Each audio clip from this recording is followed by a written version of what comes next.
Hey, what is up folks? Right in the eye here, coming back to you guys today with another video.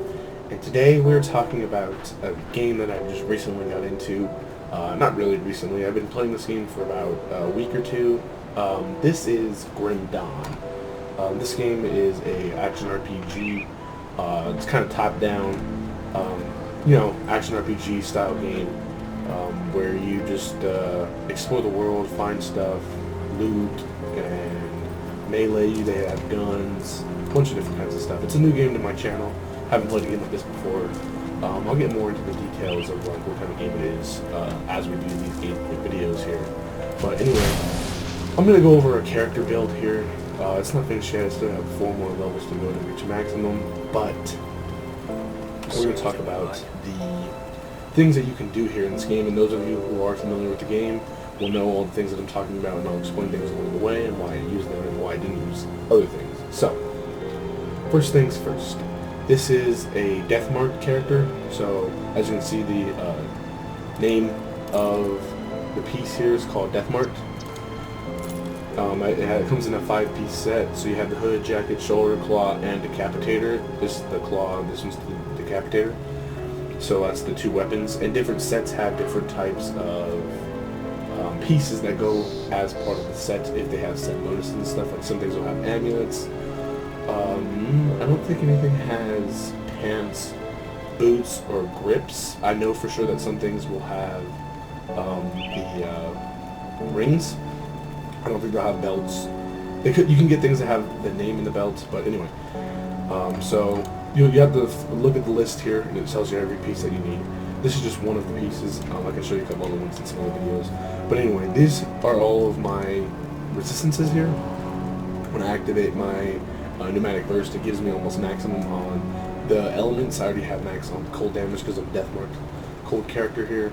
All my other ones are pretty good. I'm still working on getting a augment. One augment that gives me chaos and aether resistance at the same time.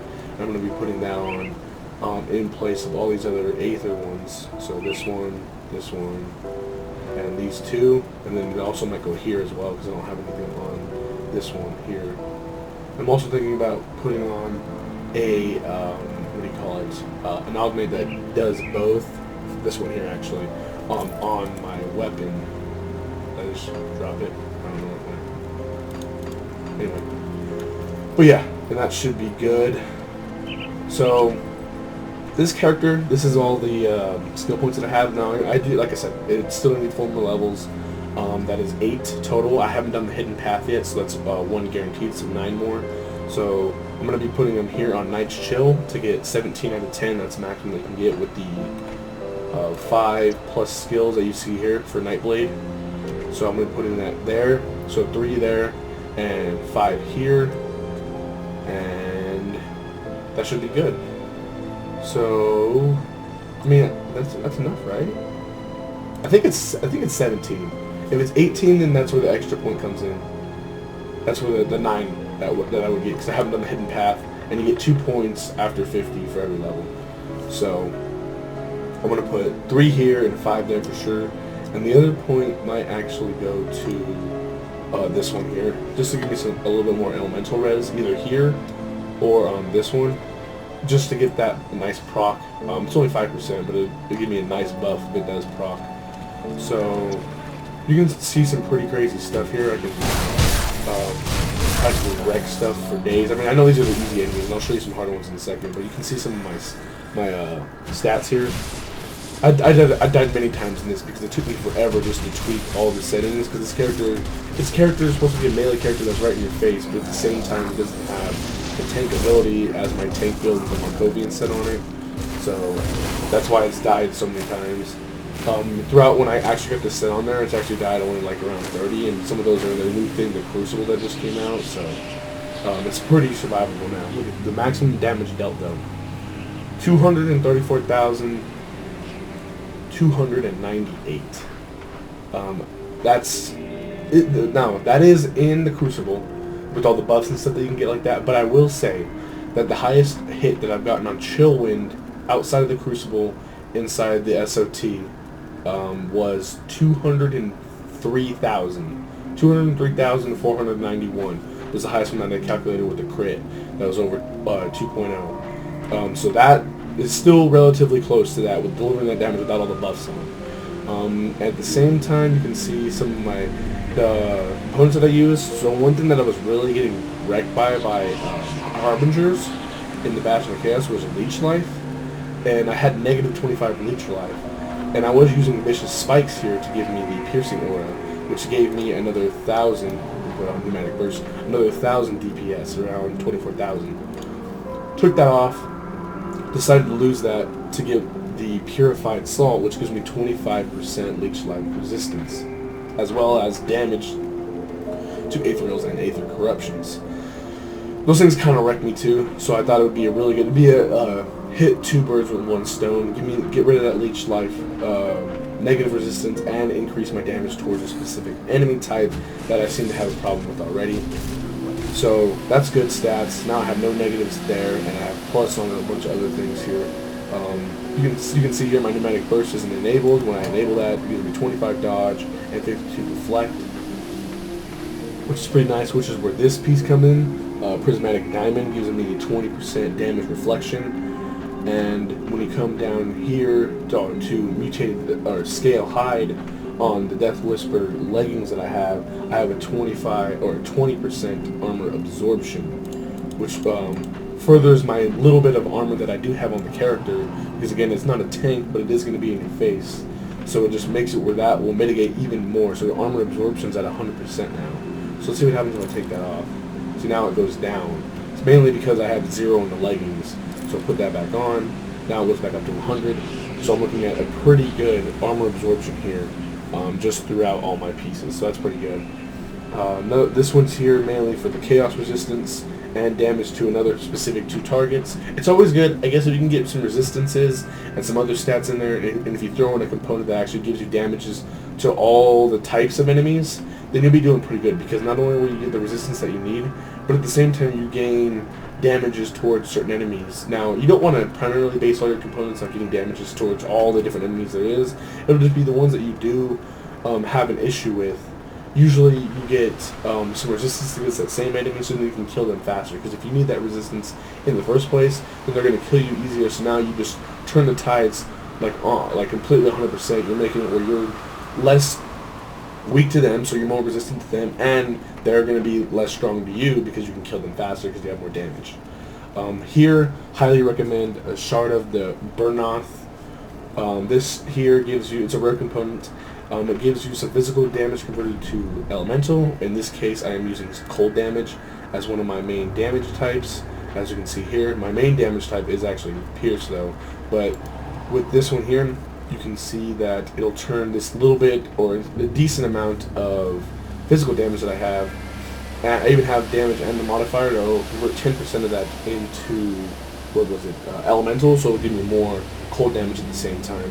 So I'm not completely wasting all of that Pierce there with this on, and it also gives me the ability Burnoth Fury, which has 7 charges to it. So let me just show you really quick. Let me come over here and just hit this thing, hit a mannequin for you. So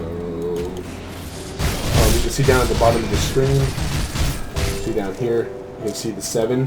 All you gotta do is hit 7 times and it boosts that up. And then if you stop hitting it for a second, it'll start to count down, but it won't go all the way down immediately, so you know it'll completely reset. So then you can start doing it again, so you can do like other attacks, or you can do throw some other things in there. Use your strike if you have it. Throw down some of your spells if you have anything like that, and it'll still stay relatively well. See, so that's pretty good. So as you can see with all that proccing and stuff like that, if I put that at max, you can see that I'm doing 23,793,000 DPS with the Fury per hit, and that's with everything proccing and stuff like that. So once it goes away, then it goes back down. But still, it's still pretty nice. I mean, the damage that I could possibly have, I saw someone else have a build that was like 28,000, but that person, we're going to be into the devotions here, that person was using Olrin, which gives you some, not the physical damage primarily, but gives you like pierce resistance and stuff like that, bleed resist. And then it'll give you other physical damages, physical resist, And I don't know why he was primarily using it like for the damage types, because he had the whole thing filled out. But this one's pretty good because it gives you bleed and internal trauma. Again, I don't know why he would use this one. I guess he just really liked the fact that it can reduce everything and stuff like that. But these are my devotions here. I went for a mix of DPS devotions at the same time as tankiness, so that's why I have like the tortoise on here, the turtle shell, a dyad, and the scales are all to proc either consistently when I either get hits, like the scales here, or consistently when I do hits, like the dryad here. And then at the same time, a reliable proc when I hit that 40% health, it'll proc automatically and give me a lot of damage absorption. So you can imagine how much damage absorption I would have with that proccing, and at the same time as the one that I already have from the scale hide. And then everything else is primarily for resistances and like bleed damage and stuff like that, pierce damage. You can see some other ones here. So I got Assassin's Blade, the Blades of the Dawn, and the Heartbeat here. And then the end-all, be-all, the exclusive one that I call it here is the Unknown Soldier. And that's primarily for the spawns that you get and a bunch of other damage types, crit damage, stuff like that. It does take 15 purple and 8 yellow. Now you could get this and this at the same time. It only takes 20 more. What I would recommend is taking off probably the tortoise, because these two are pretty valuable. You might need to take off more than that, because I do have 1 point here. Take off the tortoise, and that'll give you the necessary points to put on the heart or the owl, which is pretty good. Or you can just put a couple points here. So I need 20. Yeah, so you can put it on the hammer. That'll only use 3 of your points, and then you'll have 2 left. Grab this point, that'll give you 3. And then I guess you could probably get rid of one of these two if you wanted to. Just one of them. You could probably take off the Assassin's Blade if you decide to get even more. Because you only need 3 more. That'll give you 4. This gives you 3. So yeah, you might need to get rid of one of these other ones. Then that'll give you this. And then you can put all that on, and then you have 2 exclusive skills. On my tank build with Markovian said I'm actually running Obelisk of Minier, and I'm running the Tree of Life at the same time, because they use the exact same. And the way I was, let's just put it this way. The way you can pull off 2 exclusive skills, one that's at 15 on the maximum and one that's at 20 on the same maximum, is if you put all of your affinity points in the same 2 colors. That's the best way you can do it. Just go with that. And then you kind of get a mix of what you want and whatnot. But yeah, so that's basically it. Bunch of other things here is just to get the whole set. Use your open-closed rings to give you that regeneration and defense. Highly recommend Mark of the Dark Dreams for the metal. Nemesis, obviously, so you can get that spawn. You could use a different one. I forgot what it's called.